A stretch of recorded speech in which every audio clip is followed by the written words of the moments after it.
Судскиот совет да свика итна седница, а членовите на кои им беше изгласана недоверба не треба да учествуваат веќе во неговата работа и треба да поднесат оставки. Ова е барањето на власта откако вчера парламентот изгласа интерпелации на Дамева, Црвенковска, Адеми, Чочарова, Илиевски и Мустафа, 5 члена на Судскиот совет што ги избира собранието. И вчерашната интерпелација, која што им беше изгласана на овие 5 члена на Судскиот совет избрани од собранието, е многу сериозна работа и мора да биде сватена сериозно. Изгласаната интерпелација значи дека тие немаат легитимитет да земат учество, а уште помалку да одлучуваат во рамки на Советот.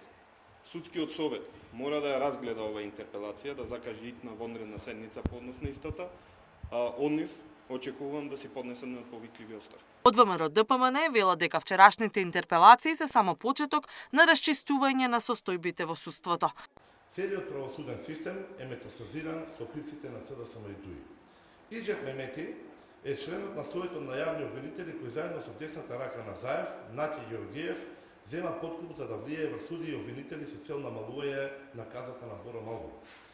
Зетот за ќерка на истиот тој Иџет Мемети, додека на позиција член на Совет на јавни обвинители, станува јавен обвинител во Гостивар и станува збор за Илир Јакупи.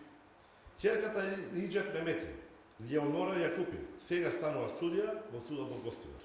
За опозицијата пак сосема спротивно. Интерпелациите се рушење на функционалноста на судските институции, а не реформа. Интерпелациите се грубо кршење на уставниот принцип за владењето на правото и поделбата на власта.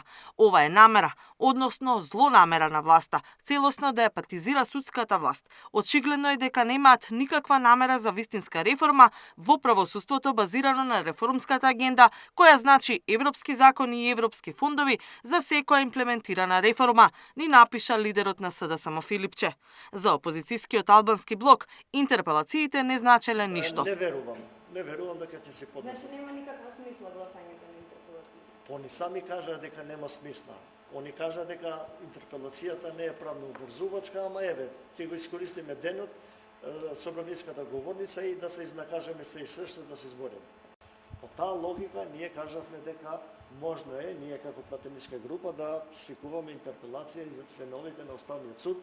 За премиерот Мицкоски ова биле празни закани на ДУИ за да се заштитат од прогон. Кога малку се во опозиција, веднаш има одговорност, излегуваат на површина сите оние активности за кои што постои основано сомневање, а кои што се поврзани со криминал и криминалци, да ги дозна и македонската јавност. И затоа се тие уплашени. На нив најмалку им е дојдено и до јазикот и до било што друго и до уставни суди. Тие се исплашени за својот криминално стекнат капитал и за основаните сомневања. Изгласаните интерпелации, заедно со заклучоците за изгубениот легитимитет за работа на 5 члена, вчера беа испратени и до самиот судски совет. Катерина Нешкова, Сител телевизија.